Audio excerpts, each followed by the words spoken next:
The Happiest of Men. King Croesus ruled the land of the Lydians, and he was the richest king of all.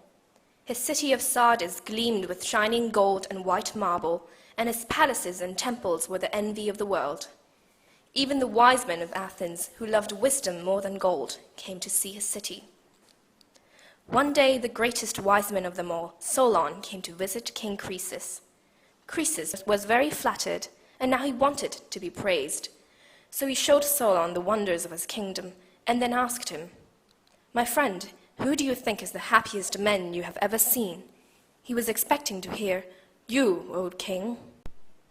But Solon did not flatter. He answered, "O king, the happiest man I have ever seen is a man from Athens named Tellus, for he was neither too rich nor too poor. His children were good, and he lived to see his grandchildren.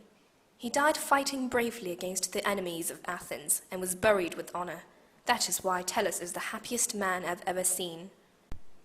And so Croesus asked, "Who then is the second happiest?" Surely Solon would name him second, at least. Two brothers, Cleobus and Biton, came from the city of Argos, Solon replied, for they were also neither too rich nor too poor, and their bodies were strong. Once, when their mother had to get to town in a great hurry and the family mule was nowhere to be seen, they put their mother in a cart and dragged it to town by themselves. That night their mother gave thanks for such good sons and asked heaven to give Cleobus and Biton the best thing in the world. The next morning the two brothers were found asleep in the temple, but no one could wake them up. For look, heaven had taken them away in their sleep, away from the troubles of the world. Then King Croesus grew angry. "So you think nothing of my wealth and my riches? Am I less happy than the common people you have named?"